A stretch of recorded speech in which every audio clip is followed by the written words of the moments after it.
Bom dia a todas e todos. Aqui é o professor Newton Comete falando para vocês. Nossa primeira aula, introdução da disciplina de mecanização agrícola. Máquinas e mecanização agrícola, a gente entende que nós trabalhamos mais para a área das atividades. Então, vamos falar de mecanização, basicamente todo o curso. Espero que vocês estejam todos bem, de saúde, e que a gente tenha um ótimo semestre, mesmo com as atividades remotas. Aí estão os meus contatos, né? Meu nome completo, o meu e-mail, newton.comete@ifb.edu.br, e o meu número, que também, além de telefone, é o WhatsApp, que é o código 61 de Brasília, número 991367329. Vamos começar nosso curso dizendo o seguinte, que o material básico, além da internet, além de tudo que está disponível, nós temos um livro, logo no material básico, na apresentação do curso. Nós temos também disponível uma apostila do Senar e mais algum material que eu vou encontrando que acho importante, tem à disposição de vocês. Na biblioteca do campus existem muitos livros de mecanização agrícola, e nós temos também um livro que eu publiquei em 2009, também pode ser a base desse curso aqui. Muitas das gravuras, muitas das fotos eu uso daquele livro, tá bom? O que é mecanização agrícola? Mecanizar não é a máquina, mas o emprego da máquina. Então, mecanização é o emprego dessas máquinas, dessas ferramentas todas, para a gente fazer nossas atividades. As atividades agrícolas, que são tarefas, às vezes, muito laboriosas, muito difíceis, que usando a mecanização nós temos a facilidade de aumentar o rendimento, de diminuir a dificuldade de fazer essas atividades e, principalmente, diminuir o esforço físico. Mas, no final do frigir dos ovos, sempre nós vamos buscar economicidade, que é conseguir oferir mais rendimentos pelo que nós estamos fazendo. Geralmente são cultivos agrícolas ou criação de animais. Se a gente aprofundar um pouquinho mais, a gente pode chamar de mecanização agrícola todo o trabalho pesado, todo o trabalho leve, todo o trabalho que o ser humano faz, mas que, às vezes, por ser repetitivo, ser árduo, levar muito tempo, gastar muita energia, a gente usa as máquinas. Então, se eu fosse cortar uma tábua com um facão, eu demoraria muito tempo. Com uma serra, se ela for elétrica, mais rápido ainda. Se for motosserra, mais rápido ainda. Então, mesmo na mecanização agrícola, a gente usa máquinas de motores menores, como motosserra, que vão facilitar, vão ampliar muito o trabalho do homem na propriedade agrícola. Então, eu trago aqui embaixo uma tarja azul com umas questões para a gente refletir um pouco. Quais as atividades agrícolas que ainda não são mecanizadas? Então, a gente poderia ver muitas atividades hoje ainda são feitas manualmente. A colheita de rosas é feita manualmente.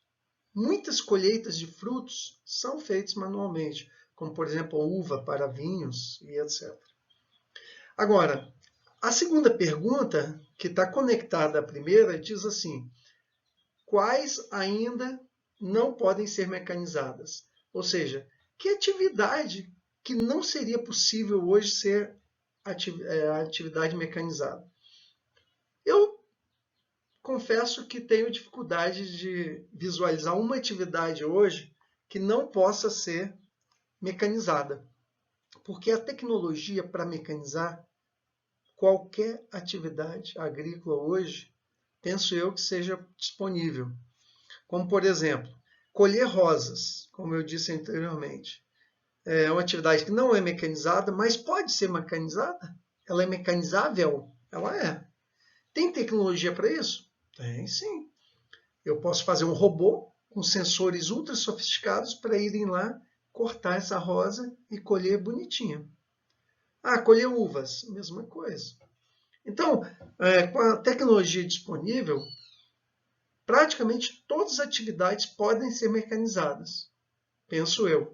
Porém, há uma limitação para isso. Por que elas não são mecanizadas ainda? Questão econômica. Porque o custo para você mecanizar essa atividade é tão alto ainda que ela não se tornou uma atividade correntemente o tempo todo mecanizada. Essa é a principal limitação. Agora, a limitação tecnológica, nós não conseguimos mais enxergar. Tamanha a evolução que nós conseguimos atingir. Porém, o custo desta tecnologia, o custo só vai baratear quando ganhar escala. Essa é a maior gangorra que nós temos, né? Custo e benefício. E é assim que todas as atividades são tratadas. Quais são as razões para nós mecanizarmos? Por que a gente usa máquinas agrícolas? Ah, porque é bonito? Porque é bacana? Opa, comprar uma máquina às vezes custa muito caro, mas mesmo assim eu compro e uso, porque vale a pena. Mas o primeiro ponto é que o homem sempre buscou o seu conforto, né? Mas hoje o aumento da produtividade agrícola e dos ganhos, dos lucros, talvez esteja vindo em primeiro lugar. Então, aumentar a produtividade agrícola, quando se usa a mecanização, você consegue fazer as atividades com muito mais precisão. E isso leva ao aumento da produtividade. Outra coisa seria assim, a economicidade de tempo, né?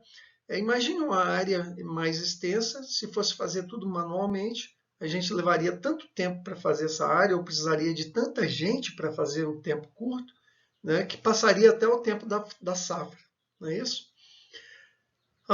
Outra questão importante é melhorar as condições do homem no campo. A pessoa ficar cavando terra com enxadão não é mole. Quem trabalha na roça sabe a dificuldade que é. Então, nós temos várias máquinas para fazer esse serviço. E isso reduz muito problemas ergonométricos que as pessoas têm. Quem puxou enxada há muito tempo sabe os problemas de coluna que adquiriu ao longo dos anos. Ou ficar no sol exposto muito tempo, né, que causa câncer. Então, todas essas questões que estão ligadas a terceiro ponto aqui, que é melhorar o conforto físico do trabalho do homem no campo, é muito importante a pessoa pensar que usando uma máquina ela vai reduzir o seu esforço físico e com isso vai melhorar a qualidade de vida do homem do campo. Reduzir os custos de produção é outra questão que é muito levada em conta, porque cada vez mais a mão de obra se torna um fator preponderante no custo da produção, então tem que ser levado muito em conta. Racionalizar serviços. Consegue-se fazer serviços complexos com muito mais facilidade usando máquinas. Cultivar áreas extensas, como eu já disse antes, as áreas ligadas à agricultura familiar podem usar máquinas mais simples, máquinas menores, e as áreas mais extensas, máquinas maiores, mais complexas. Liberar o tempo para outras atividades. Isso é muito importante. Às vezes o homem do campo trabalhava 16, 18 horas porque ele não tinha máquina para fazer o seu serviço. Então, tomava muito do seu tempo. Esse é um fator também de qualidade de vida. Melhorar a eficiência do uso dos insumos. Então, quando você usa uma máquina, você consegue medir os insumos com maior precisão. Hoje, já temos máquinas de precisão. Então, na hora de adubar, em vez de deixar cair sempre a mesma quantidade de adubo naquela linha, a máquina vai deixar cair a quantidade maior onde precisa mais. e a menor onde precisa menos adubo, ou calcário, ou qualquer outro insumo. E assim a gente consegue melhorar a eficiência do uso desse insumo. Usando a agricultura de precisão, que são as máquinas de taxa variável, ela deixa cair a quantidade necessária em cada local da propriedade, porque ela tem um mapa da fertilidade já na inteligência artificial, ou seja, dentro do computador que a máquina tem.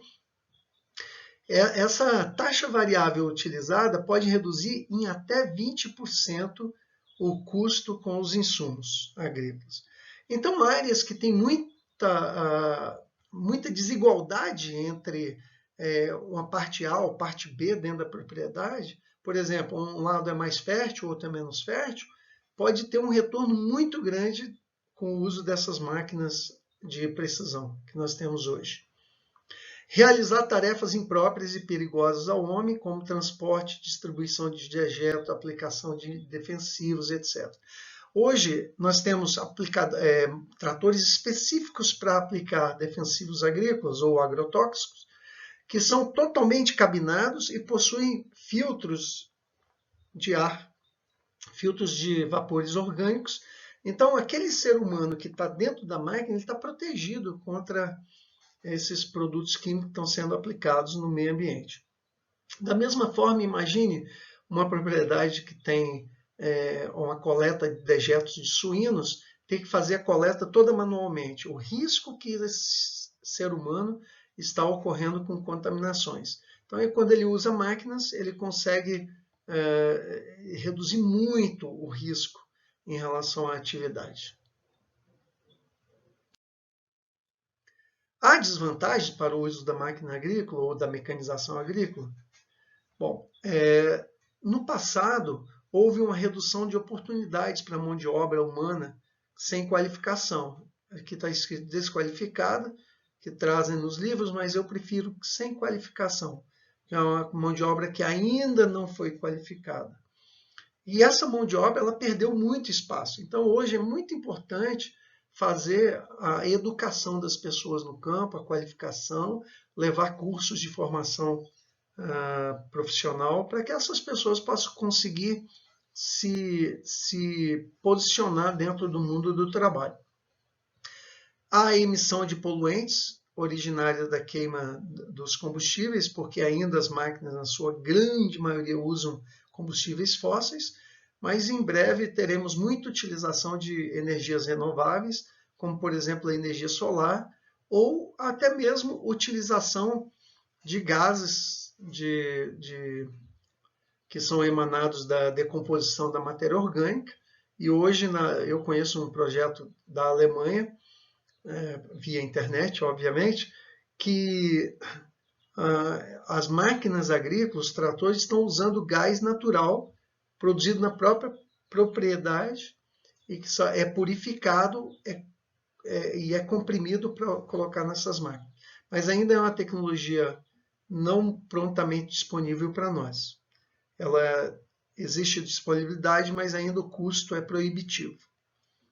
Mas em breve deve ser utilizada. Geração de resíduos poluentes no meio ambiente, tais como óleo, graxa e pneus. E aí, não é só os pneus, né? Todo o material de que é construído uma máquina, se ele não for bem dado, se não for dado um fim para ele, pode ser um problema. Por exemplo, até o filtro de óleo, que tem a parte metálica, o metal vai ficar muito tempo no solo fazendo para ser decomposto e vai levar, às vezes, milhares de anos, como plásticos, por exemplo, contaminando o meio ambiente. Mas esse plástico sendo reciclado, então ele deixa de ser um problema e passa a ser uma boa solução, inclusive uma solução com ganhos econômicos. A maior compactação do solo pela passagem de pneus com tratores de peso elevado, e isso é uma realidade. Toda vez que passa a máquina, desestrutura o solo, quebra os poros do solo e vai compactando. E isso dificulta o crescimento das plantas, tanto pela obtenção de água quanto de oxigênio pelas raízes. Para isso, nós vamos estudar ao longo do curso algumas estratégias para evitar a compactação ou mesmo para corrigir o problema. Necessidade de habilidade e conhecimento para o manejo. Então, não dá para botar uma máquina complexa na mão de uma pessoa que não tem qualificação. Mesmo máquinas mais simples, como por exemplo uma motosserra, pode ser um fator de alto risco na mão de uma pessoa que não sabe manuseá-lo corretamente. Pode cortar uma perna, se cortar, se machucar, até morrer. Então, qualquer máquina deve se ter bastante habilidade, bastante conhecimento para operá-la. Máquina mata. Tenham muito cuidado toda vez que forem manejar as máquinas. E a necessidade de um alto investimento inicial. Toda vez que for fazer um projeto de mecanização, e nós vamos fazer um no capítulo 10, nós vamos ter que observar a questão econômica, financeira. Às vezes é mais lucro a gente alugar uma máquina do que comprá-la. E para isso a gente vai ter que estudar e fazer uma análise técnica de viabilidade técnica e financeira. Então fica aí uma questão para refletir, né? O uso da mecanização agrícola trouxe desemprego no campo, ou êxodo rural, e como é que isso se reflete na vida cotidiana. Hoje a gente sabe que tem fronteiras agrícolas que, devido à inserção da máquina, elas estão ganhando mais população. Então, em vez de perder população, elas estão ganhando porque está vindo mais gente para aquela região. Mas houve muito desemprego no campo e muito êxodo rural a partir do uso da mecanização agrícola.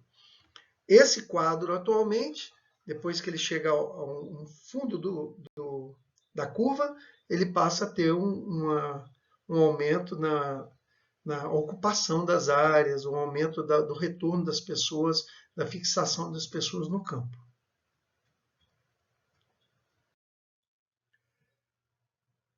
As fontes de força de trabalho para o campo são muitas, desde os motores elétricos aos eólicos, as turbinas hidráulicas, os motores a vapor, que são muito utilizados ainda para a produção de energia elétrica, principalmente as usinas de açúcar e álcool, e os motores de combustão interna, que são os motores que movem a maior parte dos tratores agrícolas hoje, principalmente utilizando combustível óleo diesel. Os carros, caminhões, praticamente todos usam motores a combustão interna. Ah, professor, mas tem carro elétrico? Tem sim. Eles usam baterias ou motores a combustão para gerar energia elétrica para tocar os motores elétricos. Hoje a matriz energética do país ainda, grande parte está baseada em turbinas hidráulicas, nas hidrelétricas, mas essa matriz está mudando, porque hoje o país tem muitos parques de produção de energia eólica, chega a 6% da energia do país. Esse quadro vai mudando à medida que há um apelo maior para sustentabilidade, para redução da emissão de poluentes de carbono, para evitar o efeito estufa que vem desequilibrando o clima no planeta. A agricultura. A gente começa a introdução nossa falando do histórico. Eu não vou me delongar aqui, mas basicamente a história escrita ela tem 8.000 anos, começa na Mesopotâmia, e a gente já encontra naquela região os primórdios das ferramentas, das máquinas que nós temos hoje, né? Os primeiros cilindros usados, as alavancas, as ferramentas, aí são ferramentas que começam a auxiliar o homem a fazer a movimentação do solo e o plantio. E aí vem os primeiros arados, né? As primeiras máquinas com tração animal, e somente em 1700 depois de Cristo é que nós temos a grande evento, né, que é a fabricação da máquina a vapor, que gera muita energia disponível, muita potência para poder fazer as atividades. Entretanto, as máquinas a vapor eram muito grandes, com baixa mobilidade, e então, em 1860, nós temos a invenção do primeiro motor de combustão interna, que vai fazer uma revolução. Hoje são os motores usados, né? O Etienne Lenoir faz a criação desse primeiro projeto. Aí, 16 anos depois, nós temos o primeiro ciclo Otto, né, que vem do nome do alemão Nikolaus August Otto, em 1876, que faz um ciclo que nós usamos hoje nos motores de combustão de gasolina, de álcool e de gás natural. Basicamente, esse ciclo foi inventado para usar o gás de carbono. Desculpa, o gás de carvão, né?